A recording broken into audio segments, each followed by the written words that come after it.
Hello, my name is Max Banfield. Welcome to my talk. Today I'll be discussing Galileo and what the views were about the establishment's response to his discoveries centuries ago when he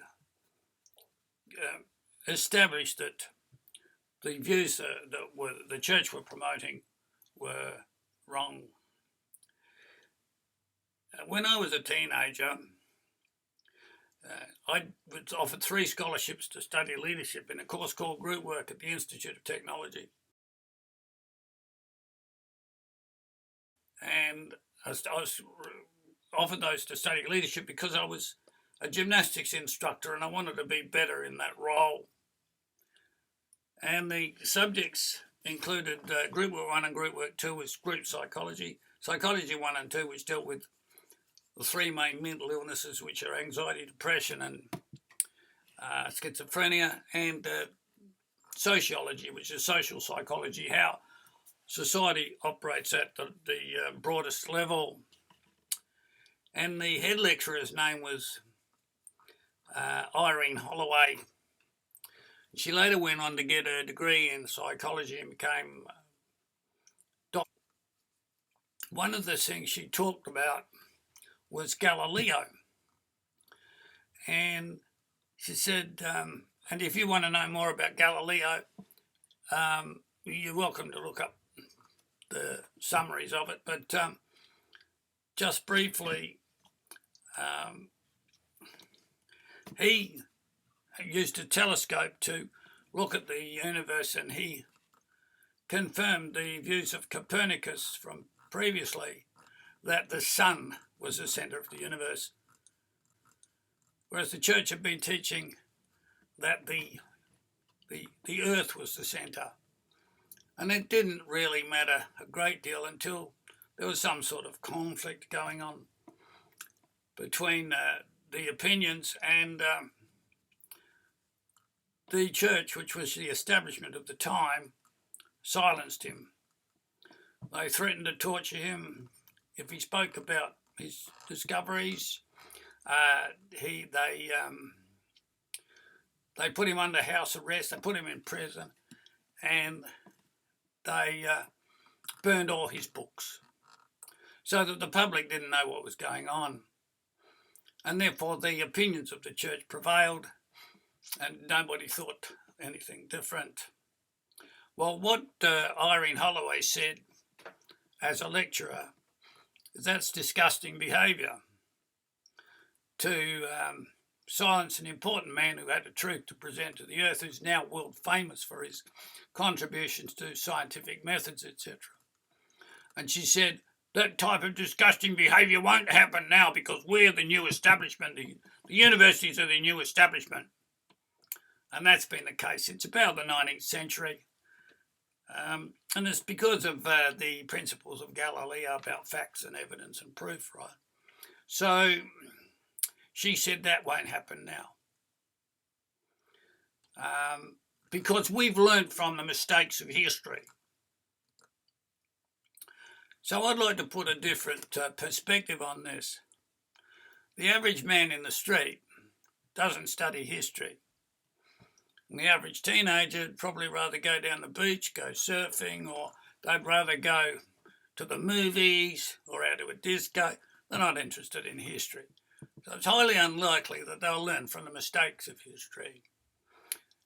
The average person is busy with other matters, and very few people are historians. So you get a situation where the universities do study history. And what do you think they would do if somebody come along and proved that their ideas were wrong, or one of their ideas was wrong? Would they say, oh, he's a wonderful guy, we should make him famous and wealthy man for doing something great for society? Or do you think, oh, hold on a minute, if we do that, everyone's going to think our ideas were silly and they're going to think we were silly. Now, they shouldn't think that, but they might. So the universities would learn from history, and I think if somebody does come along and proves our theories are wrong, we'd better be doing a better job of silencing them than the church did to Galileo. And they'd developed much better ways of silencing a person so that they could preserve their reputation for being faultless. So what do you think? Do you think that society has learned from history, and that if somebody had come along and proved that the universities were wrong, that they'd make him a famous and wealthy man? Do you think the public will learn from history, or do you think the universities will learn, as the new establishment, how to protect the establishment better than the church did when they were the establishment? That's the question I'm asking you. Now consider this: I've solved a number of medical mysteries, major mysteries. One of them, for example, is the idea that people in the past got sick because of when they were working in offices, sitting on a chair doing nothing all day, they said. The only thing that can cause those pains, chest pains, breathing problems, abdominal pains, etc., the only thing that can cause them is the mind. The mental process stimulates the nervous system in the brain, and the messages travel down through the nervous system to the chest to cause pain in the chest. So the patient thinks he's having a heart attack when he isn't.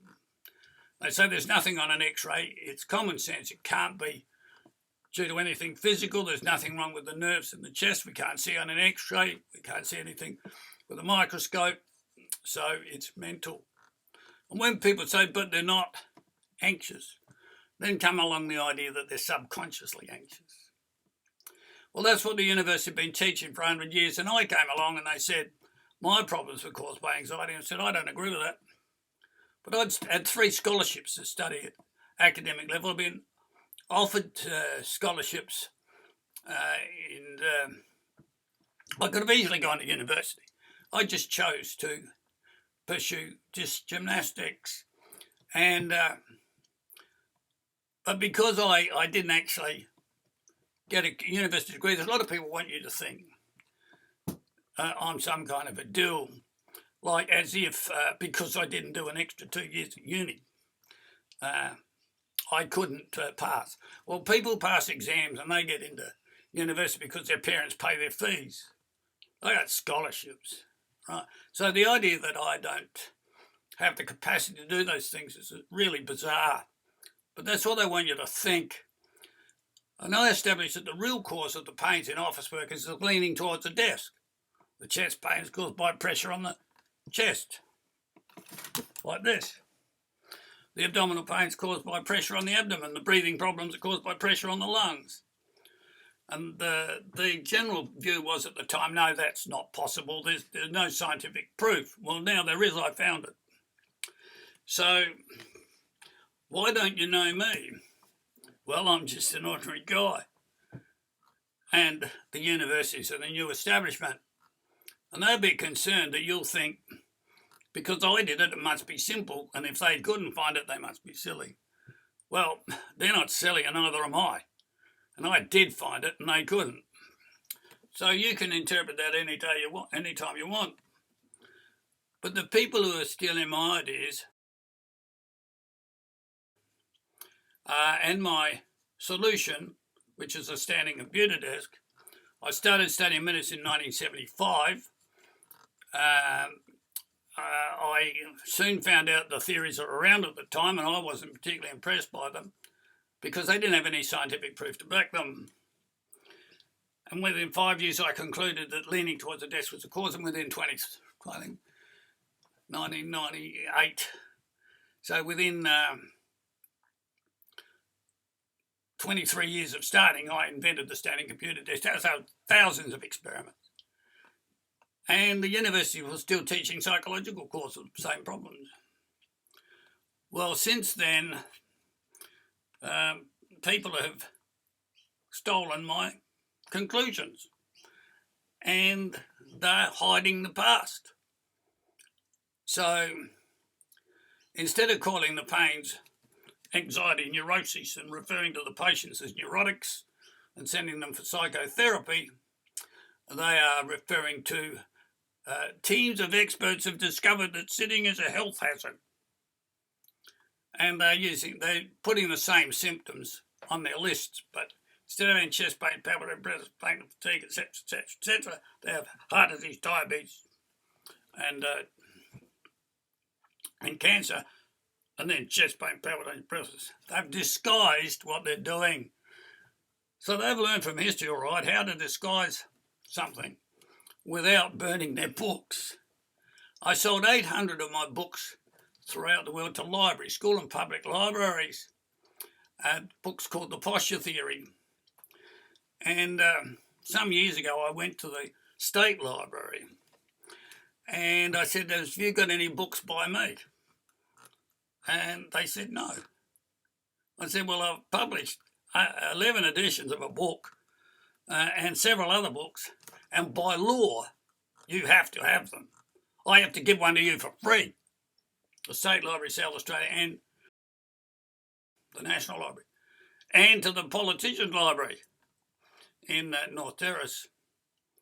And so they had a look, and then they found 8 books, 8 editions. Well, to cut a long story short, it went from 0 to 8. And when I went in there and asked them for a printout, they had the whole list. So somebody in the library system is trying to hide the fact that I exist. And more recently, I've had a look on the net at the library for my books.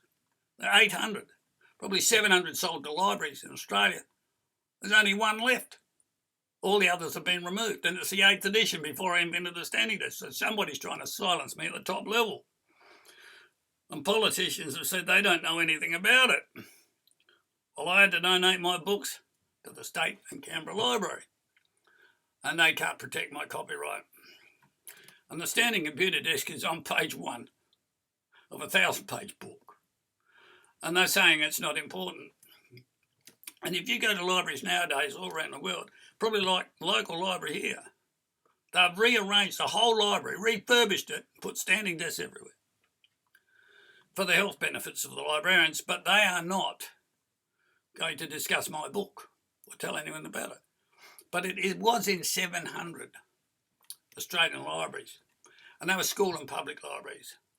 And now the Education Department's recommending standing desks for schools. So have the modern establishment been better at silencing people?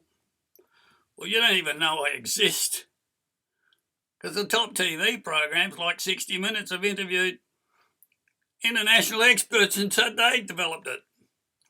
And the Washington Post says a panel of experts, teams of experts developed it. And the Adelaide Advertiser says a panel of international experts developed these ideas. So they're pretty good at saying we were never wrong. Those old ideas aren't the same subject. They are. Anxiety neurosis is now being treated by a standing desk, not psychotherapy, because the real cause is sitting in a chair and leaning forward, not worry, and not stress. So they've changed all the labels. I said the posture theory, they said sitting is a health hazard.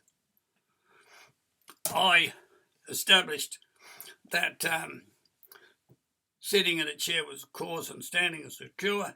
And they said they're the leading authorities on the new sit-stand desk revolution. And they claim that they're the leading authorities. They're involved in the leadership of these things. And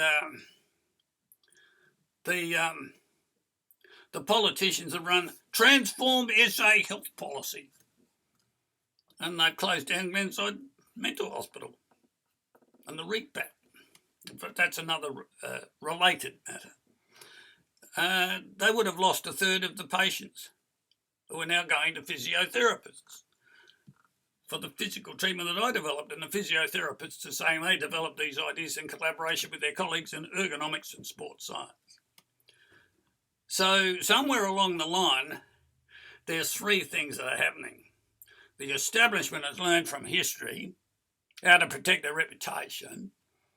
So they've hidden the fact, changed labels to hide all links to the history of the subject. They've hidden the fact that I exist. They've deleted all my books. They've deleted my name from Wikipedia.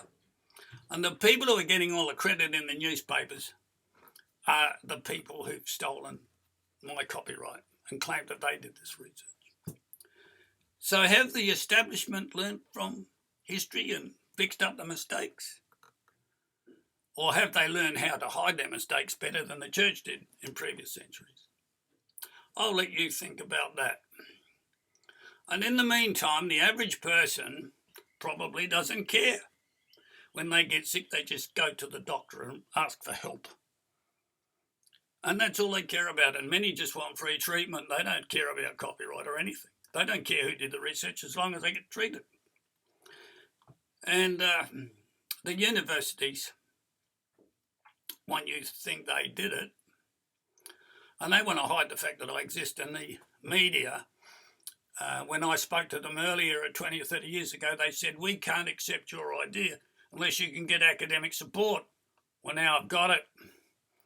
And they're interviewing the people who said I was right and saying the academics, thought of it. Well, I could go on this and wax lyrical, and I could possibly be wasting my time because I've been doing research for 40 years. And you don't know me. And whether or not anything changes, are you going to do anything about it? And if the universities are out there, they're going to say, yeah, I did it, and they didn't. Where's the truth going to come from? I know the newspaper, the TV program, 60 Minutes, Four Corners, Today Tonight, are they going to tell you? What about the advertiser, the Washington Post? They're not telling you. They're telling you the establishment discovered it.